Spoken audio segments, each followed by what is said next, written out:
This past fall, I moved back in with my parents in southern Maine. I returned with the intention of collecting my mind, refocusing, and figuring out what it was I wanted to do with myself. It's January. My accomplishments thus far include procuring a substitute teaching job at my former high school and accidentally shattering the lamp that used to hang above our kitchen table.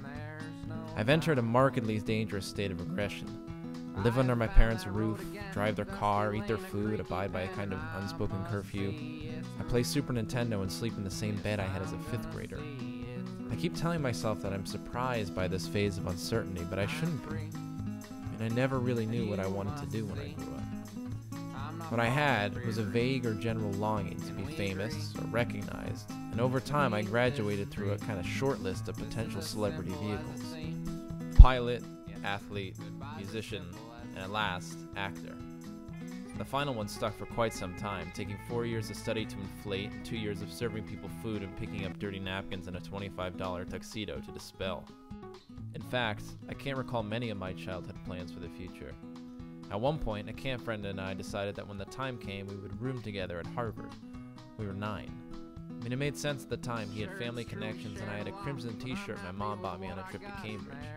I abandoned the plan just a few years later when it occurred to me that going to the school might involve a little more than hanging out in Boston, and more importantly, that my friend was actually kind of an asshole.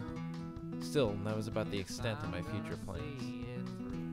When he was little, the only thing my friend Blake wanted to be when he grew up was a backhoe. Not a foreman or a contractor or a backhoe operator. He wanted to be a backhoe. He was captivated, inspired by their utility, grace, and raw power. I don't know why I love that story. What I find so appealing about a kid aspiring to become a piece of machinery. Maybe it was about the innocence of a young kid chasing something beautiful and impossible. The idea that as children we have the courage to seek out what we really want. Or that we could be drawn to the idea of joy, or maybe more abstractly, greatness. Did I like it because I never felt that way about something and wished that I had or could? For some time I was rapt by the romance of it, until I recognized what it really speaks to. The fact that even as kids, most of us have no fucking idea what it is we want to do. My friend Teddy didn't go to Harvard, and despite his passion, Blake is still very much a human being. And here I am. A very wise friend of mine illuminated my situation recently. "You're in mourning," he explained. "Regardless of what the motivation behind my pursuit actually was, something I cared about is gone." He's right, I think.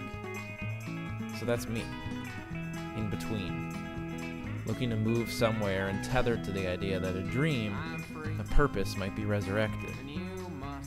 Sometimes, if we wait, we can will things back from the dead. Most times, though, we just end up waiting. This is as simple as it seems. Yes, goodbye's as simple